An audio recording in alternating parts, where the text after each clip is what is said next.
Solo ou le 25 mai 2018, sinon le 25 mai 2019, Moula Mobimba wa télévision.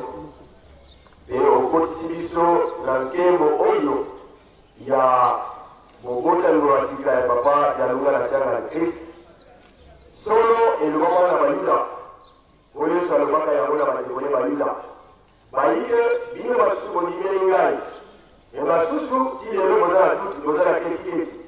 Mais bon, il y a na koti na mona biso ka musu ngo ta nguma ni matal 21 43 sur les années servicio la papa ngo ta ngone ya ngone Pape Jean-Paul Dalomini était Dieu et noir.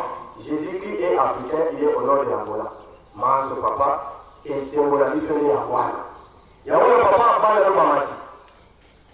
Tous les gens bana kama mamati, bana kelesi mamati seka. Tu vois, c'est que ma matinée, la mission mieux, nous allons au Kimoniba, nous allons.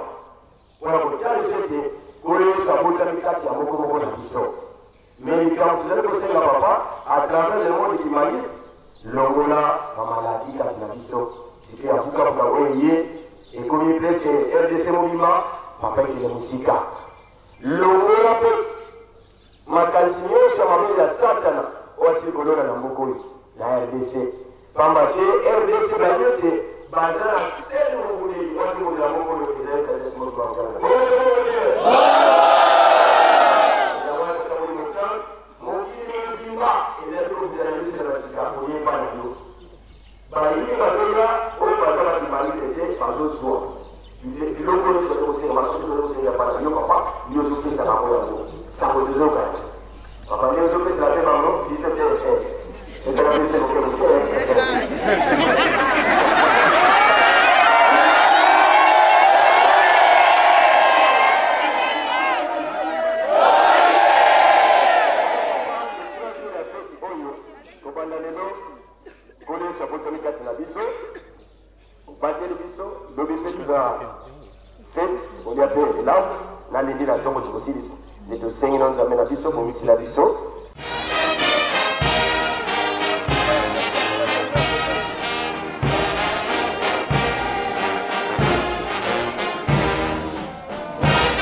partout, toujours c'est la Noël, dans le placement du bas. Partout, moi, on a dit à Noël, à Bachimbaïs, à Tabalani, Bissodios, Biscalios, Rosali.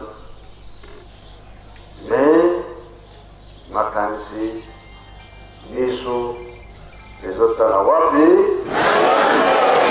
voilà. Et vous savez, Nisso qui a pour ça. Bon, les mots, Bongo Yelu Sereni, Isakata, Nengoana,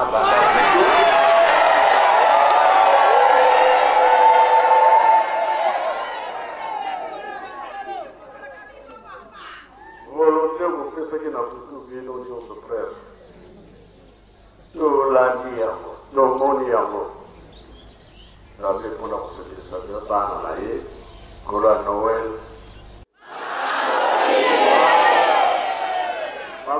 Sobrani nami pepenion so apoio a malade buka sini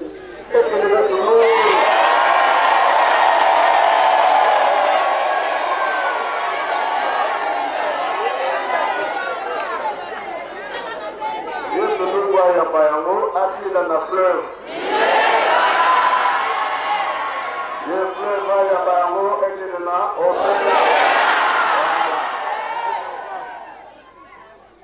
de la mingi, ma maladie, on sait qu'elle est. Ma peine, on sait que le temps où ils habitent en Babanata.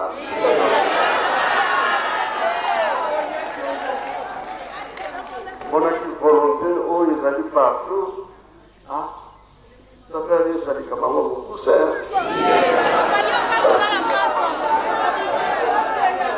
Pas de faire des humains.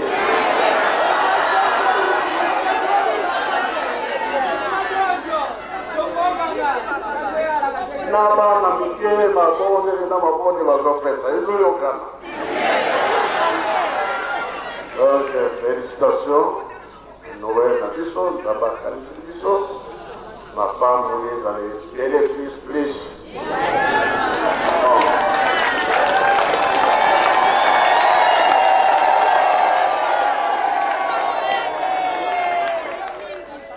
Le moni est aïe.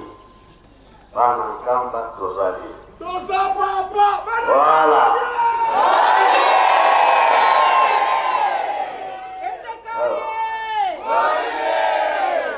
Tokuta est la philosophie par mon péponier. Tu vas te faire ça. Tu vas te faire ça. Bakwa ngeye. Pourquoi y est la sauce, ouais. Voilà. À Noël, pour te dire. Nous voulons bien pour dire.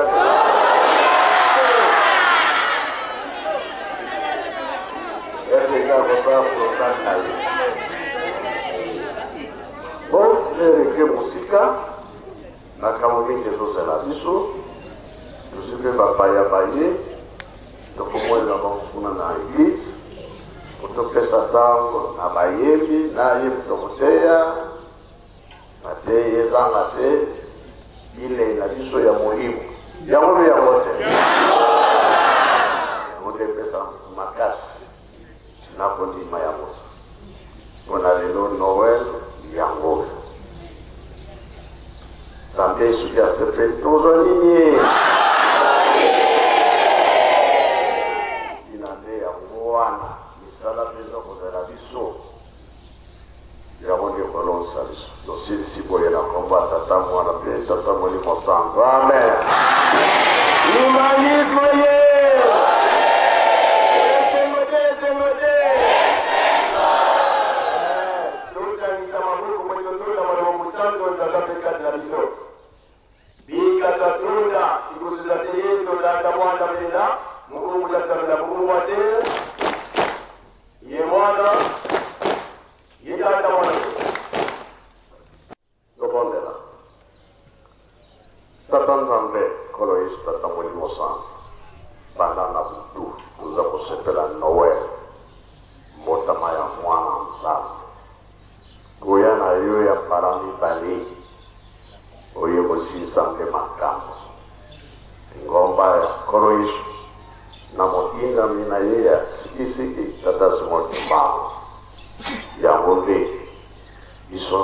yo ya Yerusalemu. Toye kusepelisa Nzambe na biso, kumisa Nzambe na biso. Donc ya lelo toza na programme, ebandela programme bisuka kotika biso te. Biso kaka te mokili mobimba bana na esika bazali kosepela Noel. Biso nyonso na pamboli nde tosengi. Bamaladi ekende mosika tina yango esika bato bazali te. Toza konyokoma na maladi liwa mpenza kolanda ntango nyonso. Naza peye liwa etelemaka 9 ans. Bino kolobi totonga Yerusalemu mpo tobika na maladi tokoka te. Simba moko oyo aza na mpasi eza na bandako eza na bopito. Même na ndenge tozokotambola bamaladi ekende mosika biso tosala misala oyo mokili biso ndenge ekoki po ete tokota na ndako ya Nzambe ezala na biso ebandeli bisuka na kombo tata mwana mpe tata molimo sango. Amen. Toyeleka motema.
Voilà, c'est bien parti pour le festivité du 25 mai 2019.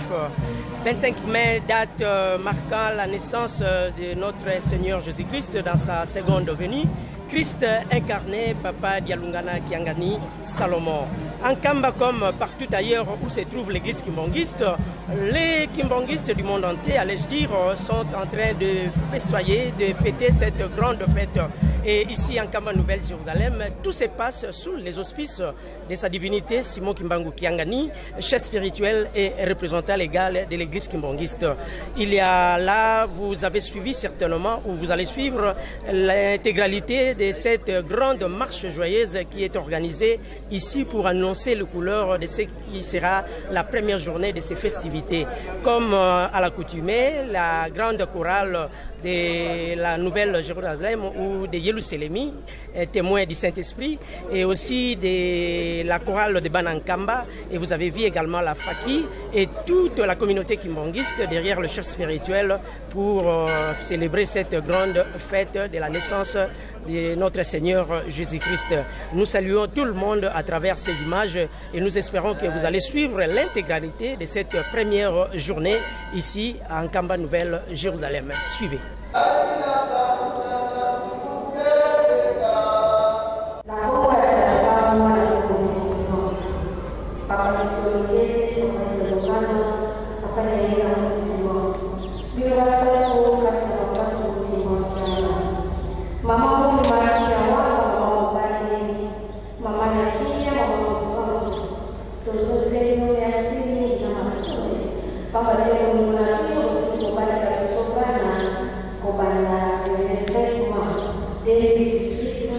Como se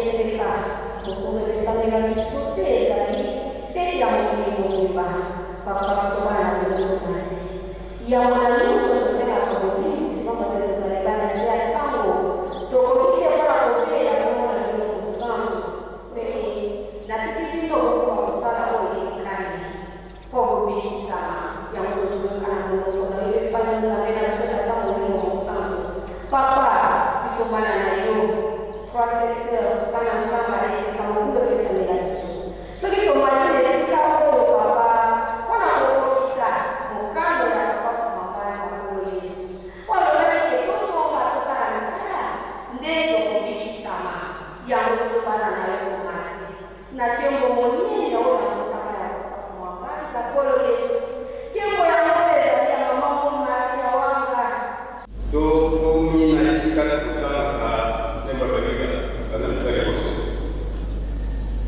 nzema babiga tokosomo lidali tokotanga lidali 33 tokotanga be zeramo ese chani tokotanga verset 12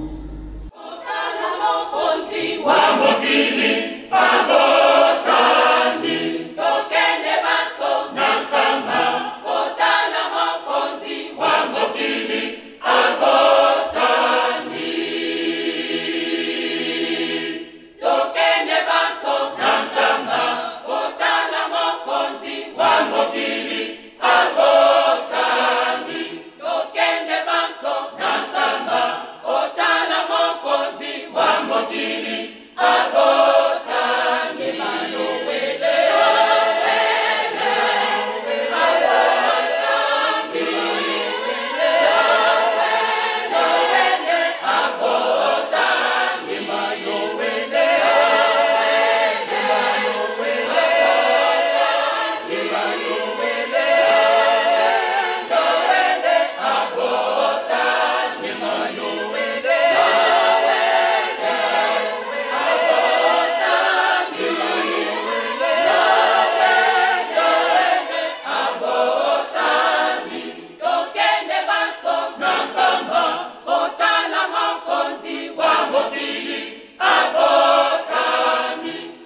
Yang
Munatola wazolenza ikuma wafilisi la mwana kwa Yesu Kristo wa mpivi ndiona wasisa nkembo wezulu tata mwana velela logo la kifweni utukilidiaga mubeto mule 25 mai tata mwana velela ditwavulwa benu volele museki de sabre kabutuka kanzi wunu kiki ungwini ina utu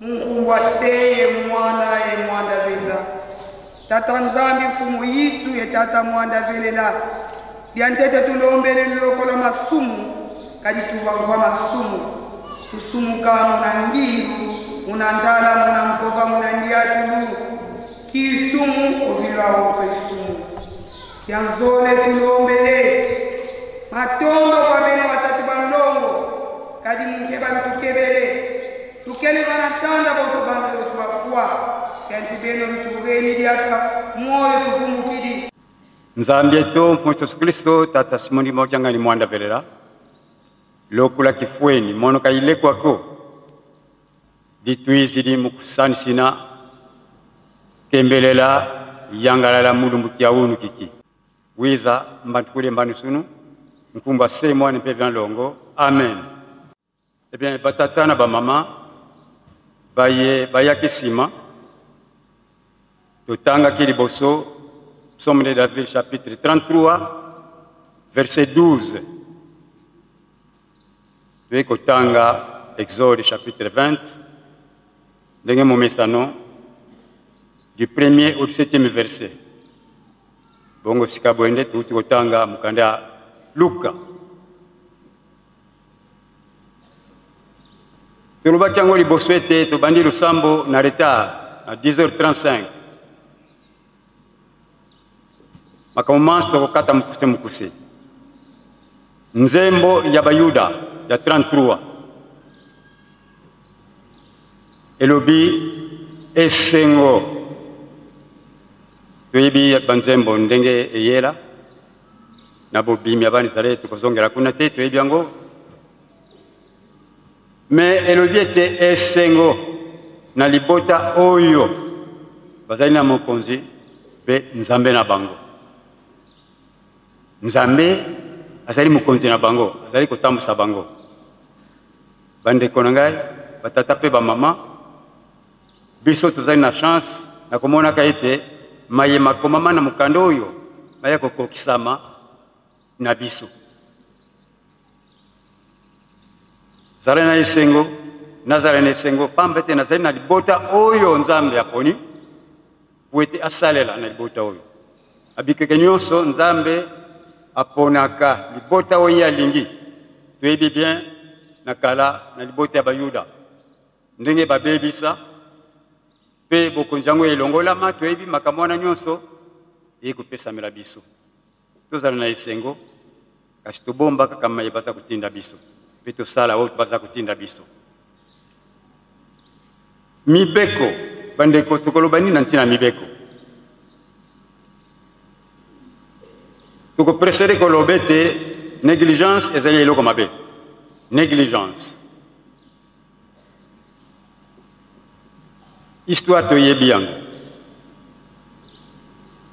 na boyokani ya nzambe na koko abraham esengelaki ngombe apasola meme apasola biteni mibale ntaba tout ça meme ngombe na ndeke pigeon mais ndenge tuti koloba négligence eloko mabe na ntina négligence ye amoni selon ye selon tata nzambe esengelaki apasola biteni mibale mais pona ye yamoni ete ndeke eza nango moke atia yango mobimba pasi ye yango wana toyebi bayebisaka biso ntango nyonso na ntina mibeko me na koloba lisese moko mpo toleka noki tata moko azalaki na mwana na ye ya mwasi ya kitoko presque na contre wana mwasi wana mwana wana ya mwasi nde alekaki kitoko mibali ebele bazalaki komata kuna ezala baministre ezala mibali soki boni baza komata po ete babala mwana wana me tata ya mwana atiaki condition moko kaka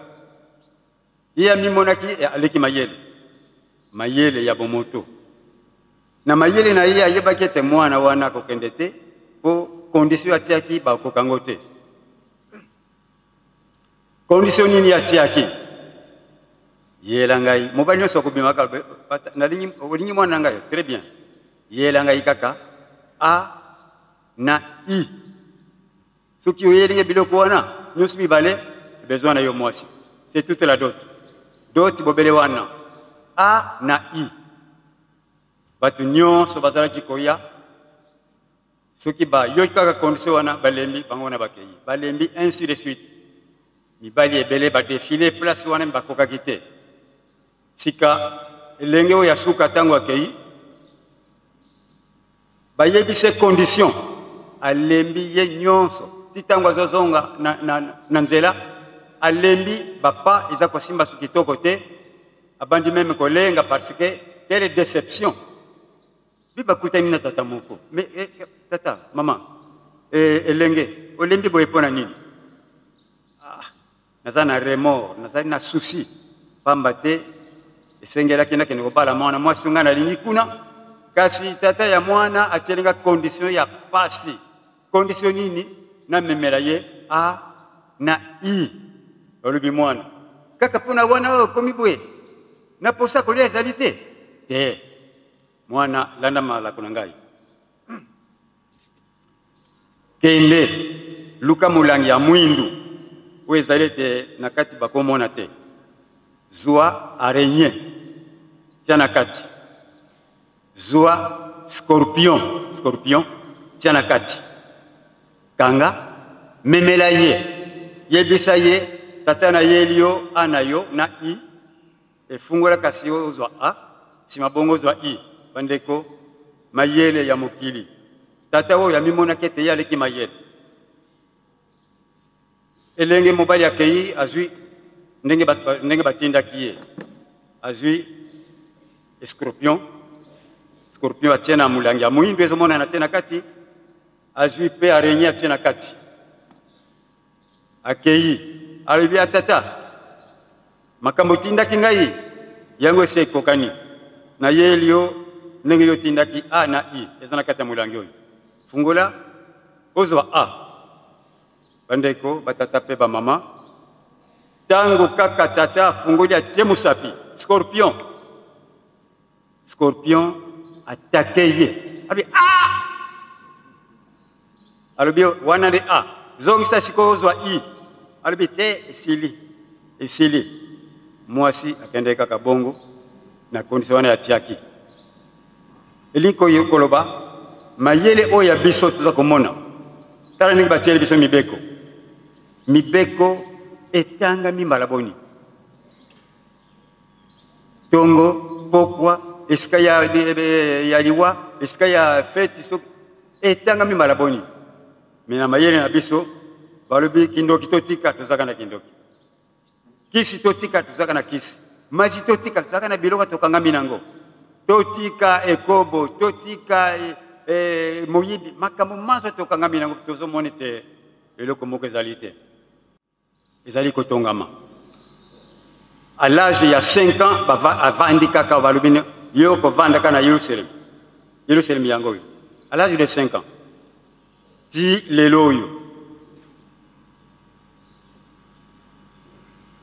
tango akei alobi parce que ye atongi temple oyo atongisi résidence ndako ya mintino ye alobi bon oyo etikali bino bana botikala kosala ntina nde toyeli tosala misala le 25 mai 1916 me kobotama ya mwana nzambe nini ezalaka liboso kosakolama prophétie ndenge toyebili baesaïe basakola mpona koya enkolo yesu c'est la même chose na papa simo mpe ezali kaka lolenge moko mvoala na biso lolenge moko Charles Taze Russell un américain créateur to fondateur ya lingomba ya témoin de Jéhovah soki otangi na mukanda na ye ya koma oyo ya munene baloba bakomi titre tour de garde azalaki na lisanga ya 100 étudiants mosala na bango koyekola kaka Bible. Je dis bien Charles Taze Russell ye wana moto asakolaki liboso ke bokonzi ya nzambe ekokita na se na 1914 ye abotami ye Charles Taze abotami na 1852 ayikokufa na 1916 abotami na 1852 ayikokufa na 1916 ye moto asakolaki bokonzi ya nzambe ekokita wana se na 1914 toyebi na 14 papa kisolokele ya ye ndenge kaka nkolo yesu ntango ayaka bana bakatikati bango mito panda 0 ti ya 2 ans kata bango nyonso pamba te lisfere amoni ete mokonzi mosusu aya te ekosala mabongo te lolenge moko ntango papa kisolokele na 1914 guerre mondiale ekoti il fallait que mwana wana mpe akende kaka donc akufa guerre na 1916 ye asakolaki bokonzi ya nzambe ekokita na 1914 nsima ye koloba bokonzi ya nzambe ekokita na 1916 et enfin aye kosukisa bokonzi ya nzambe ekokita awa na se na 1918 c'est que toute la spiritualité toute la royauté spirituelle nzambe akiti du fait qu'il a toujours été trinitaire na nzela ya molimo mosantu ye wana akiti papa kisolokele nzambe papa dialunga na nkolo yesu papa diangenda molimo mosantu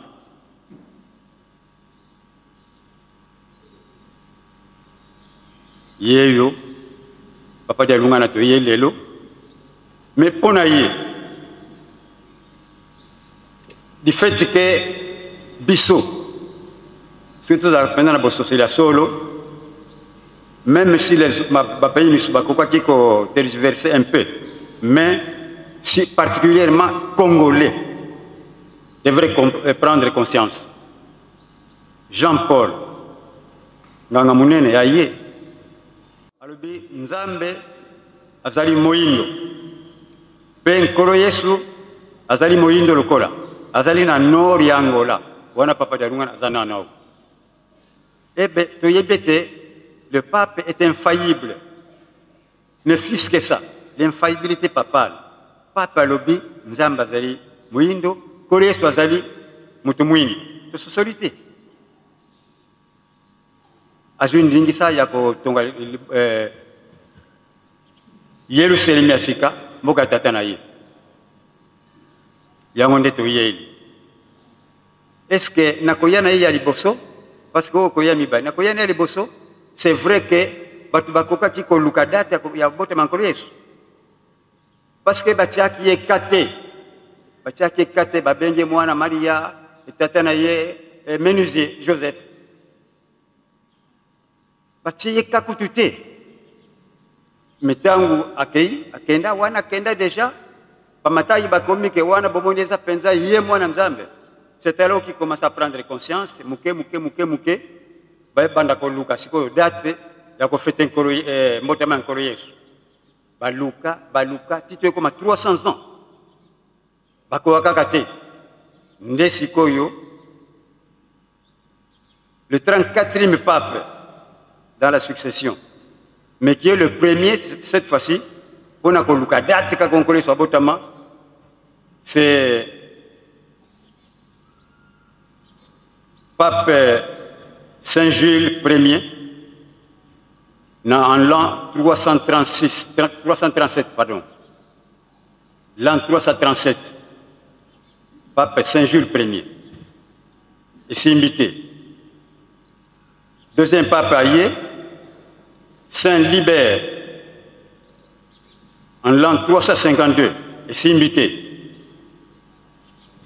Pape Saint Damas Ier, Saint Damas Ier, en l'an 366 jusqu'à 384, ici invité Kakate.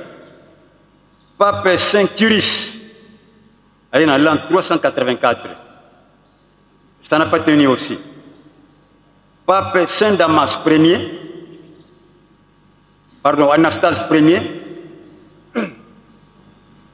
Saint Anastase Ier Aïe, en l'an 401. Donc jusque-là, comme dans 4 siècles, il n'y a pas moyen de faire la fête, il y a un peu de parce que mais c'est spirituel, s'il vous plaît. Est-ce que même Mokonzo Bengisaka, qui avait décrété le recensement, qui avait lancé son élit pour ne pas passer à la recensement, Barchi Vezalate, ma bombe mi Tatanzambe. Alors, ayez Pape Saint Zosime en 417, ça n'a pas tenu aussi. Pape Boniface Ier Aïe en l'an 418, ça n'a pas tenu. Le pape Célestin Ier en l'an 422, toujours pas. Et pape Sixte III en l'an 432. Date bako fete mbotema nkolo Yesu ezomona na kakate. Tala sikoyo pape oyo le 34e oyo azali ete na chronologie mpona kolanda le 12e mpona koluka date. Ye te bengi Léon Ier le Grand. Léon Ier le Grand ye tango akalikeli alobi bon bapayen basanganaka mingi le 25 décembre. Je reprends. Bapayen basanganaka mingi le 25 décembre. Fête wana bakoyaka ebele parce que bazalaka ebele. Fête des païens. Et pas bazalaki ko célébrer Dieu soleil. Ezalaki fête ya Dieu soleil. Bapayen bakomata bakosala makambo manso ya bopayen. Donc là on fait tout sauf rien. On fait tout, j'ai dit bien, on fait tout sauf rien. Mibeko misalité. Il est temps à carrière à bon, il faut que tu aies à Touana. Mais tant que tu aies à Touana, tu as la se prendre, on va se payer tout ça. Si Manango, il y a un conseil de Nicée. Dans le conseil de Nicée, ils se sont accordés. Ils se sont accordés, Bayokani, Yango Yokakete, date consensuelle, consensus, date conventionnelle. Bayokani Kakabon, ce n'est pas ça la date, mais tout ça la date wana. Bisopona ko fêté Papa Dialungana.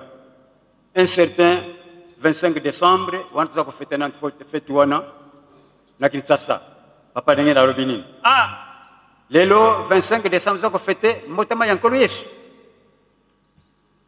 Mikolo mikuya, bokoye ba date ni nkolo Yesu abotama.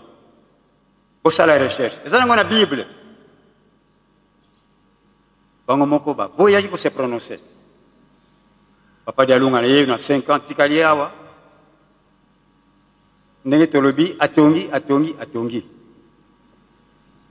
nde toye komona baattribut les qualificatifs les attributs oyo ezali na soki otali na Ésaïe chapitre 53 tala ndenge azalelaka amibombi ye nyonso me ntango aye kokoma na suka aye kose présente ye moko agani na 2000 alobi nowele nani ayebi likambo wana te bandeko na ngai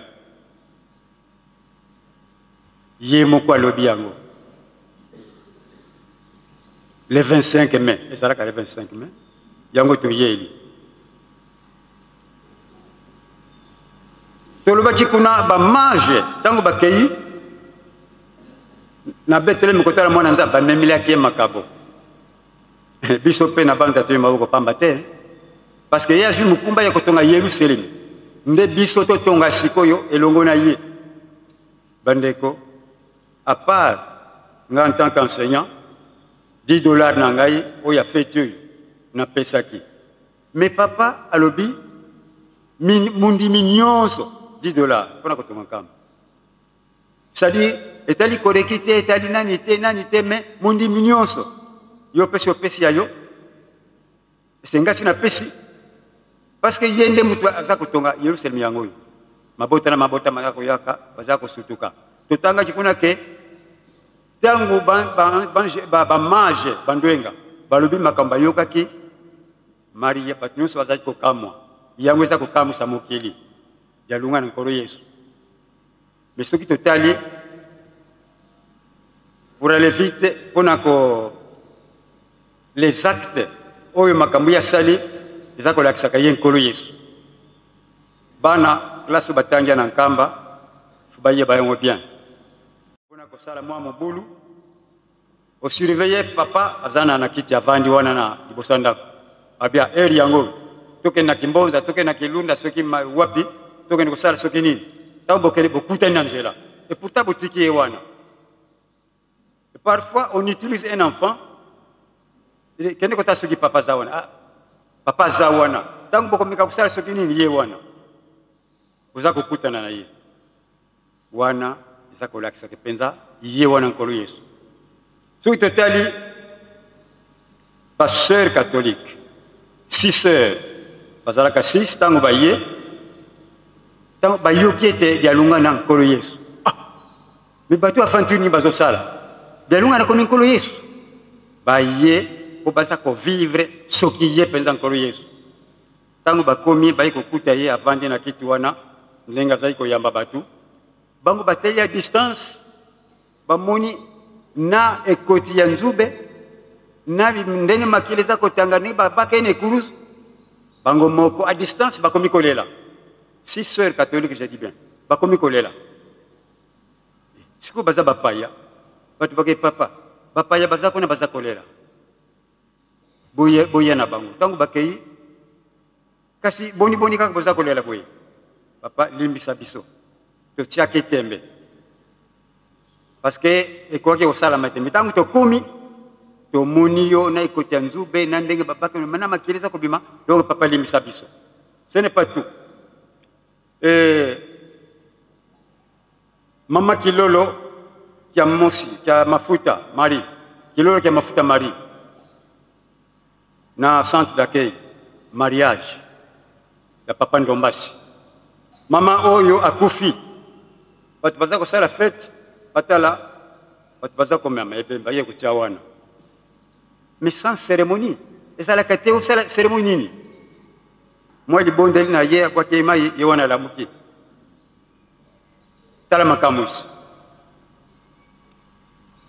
tata longi azalaki awa mosala ne koliaka maki ya basoso koliaka maki ya basoso soso ake kofunda ye alobi maki nanga balimba silisano tata longi papa atindi surveille akende kozulanga longi wana makambo eza ebele moi to lobango eza te bake oza surveille wana bado bake kozwa tata longi wana tala soso oyo po soso abanda kotia makelele soso aye kofunda yo oza kosisa maki na ye olobi nini du fait que tala bondimi ya solo papa limbisa ngai ezalaki vrai abusaba ozongela société sose patikali kotia makelele atiki kotia makelele ye wana zongi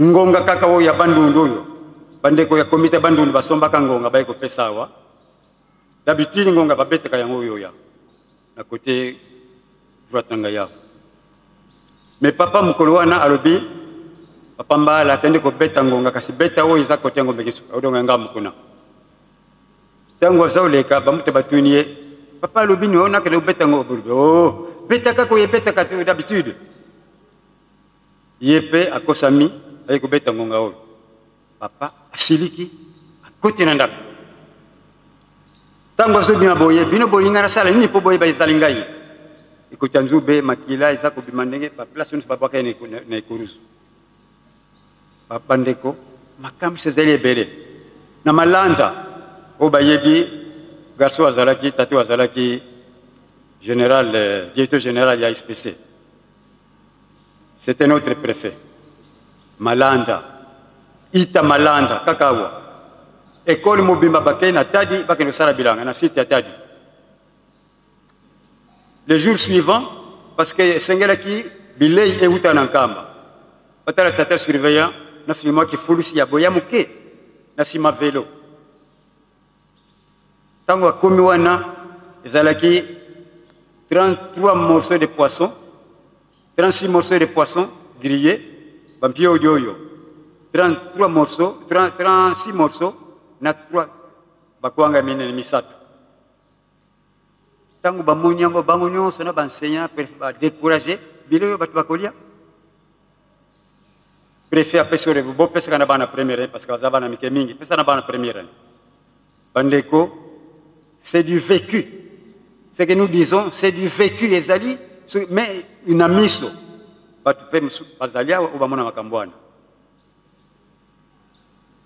bakaboli na bana première année bile kuzalaka ezali kaka ezana nini bo pesa bana deuxième année ba pesa bana deuxième année ezali kaka pesa bana troisième année finalement bokabala batu nyonso na bango ba professeur na préfet balé mais ezali kaka préfet comprendre non ezali kamususu bazongi na malanda na tongo nango tongo elandaki bayembango na nkamba papa tala biloko tindaki yango tole mizosi la te aleba bokende sikoyo ekusira nango bazonga tango bale esili multiplication des pains kunena bayuda ndenge salama bandeko makambo sizali mingi biso nazaka musicien boli msangai na zokende voyage na Louose na papa secrétaire ya Ville Sainte wazawana papa secrétaire ya Ville Sainte wazawana tozokasa Louose na bac papa alali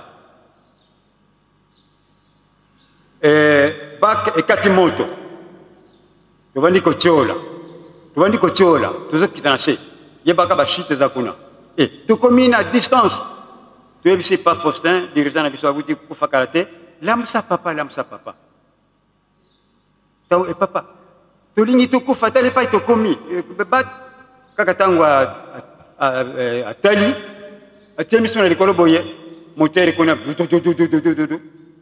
tozongi na parcours normal tomateli soute eko bima ezali ebele makamusi pour prouver que yewana papa dalungana kolo esolo na kwa mayombe bauti voyage bambuto bazali na voyage na bazali awa sokoli koyeba mingi bambuto musu bazali awa papa directeur ya école publique azala na voyage na papa zinga batobele bazali na voyage wana na retour bakomi na kwa accident batu bakufi bantaba bameme o ya kado basoso ekufi iya zaki na sema na drip tango akomi me papa makambo ningo sala ngai olingi makambo basala kana bayuda au apenda komona lokola ridicule asimbi boye mutu aseki asimbi ntaba bantaba nyoso batu bagangi balobia makambo nini oyo oui kotanga makambo ebele ezali ebele moi tolanda ezali te conclusion ezali boye bandeko na ngai batata pe bamama kokosama te kolo Yesu sa deuxième venue yango oyo e lingomba o babengi lingomba ya nkolo Yesu na ntomane ya siki papa kimbangu yango yo parce que Yesu azwaki temps ya kotonga lingomba tata na yete lokola loba chango topesa déjà chapitre aye yango ya tongi dia lungana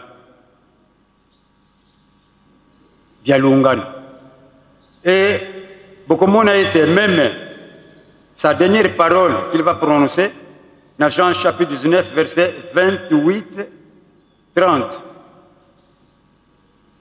na kati ekuruzu ayoki posa mai asengi mai bake kozwa vinu ya ngani batie na nzete moko batie boye tango ameli alobi bulungiti dilungane. En ce moment-là, c'était le présent dilungane. En français, accomplissement. C'était en ce moment-là, dilungane. Mais parce que c'est le passé, dialungana. Qu'est-ce que nous devons encore dire? Dialungana. C'est accompli. Yeoto yeli. Bamaje, bamemelaka ye mabonza. Na biloko mususu. Biso yonanga ito memilie nini. Et permettre ya continuer kotonga lingomba. Na banza pona kupenda mulaite. Conclusion yango topesi. Zalampiko. Tingama. Kenzele ya solo yango yu. Jésus n'avait pas eu le temps de construire l'église de son Père. Il a fallu qu'il change de forme, qu'il change de nom, qu'il change de nation. Nation yango ya zekopona, ayekopona. Nde yeo yu a changé kombo ninga lobi yango na Bible yemoko. Lingomba za kutonga yango yu. Yo si yo sosoli déjà, tingama. Et l'homme noir c'est difficile. Pape Jean-Paul doit lobi bien, mais on ne peut pas comprendre. Tikanzamba sal sabiso, biso lokola toye, parce que kuna balobi ete batu bakamwa ki na maloba mai. Biso pe tokamwa na ndenge toyoki ete nzoka ye yo penza. Papa dia lungana koleso a changé kombo. Ye waza kutunga mboka tata na ye. Tusilisi wana na kombo ya tata mwana tata molimo sant. Amen.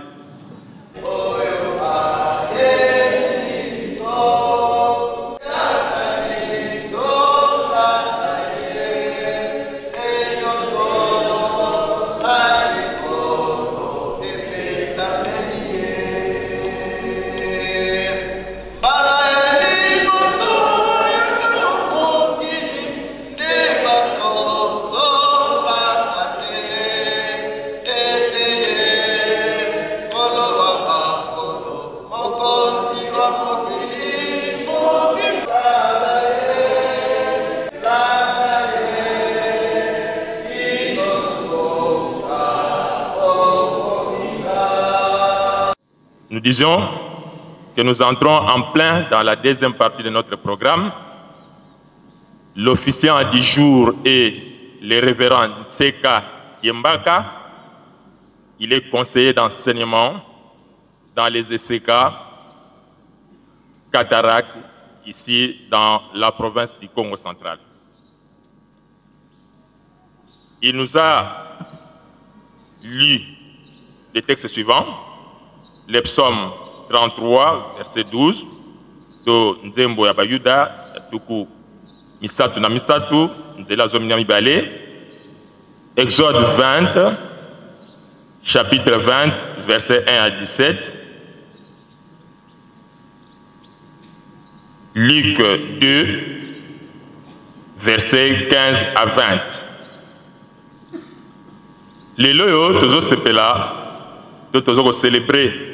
Mokolo mwambota maya kolo Yesu Mesia naboye nae ya mibale ezali molulu ya munene ya lingomba epesameli na ba eseka 3 secteurs na bana kamba pote bakwa kokamba tozo koba neleko ya ba communiquer pe basanga lingomba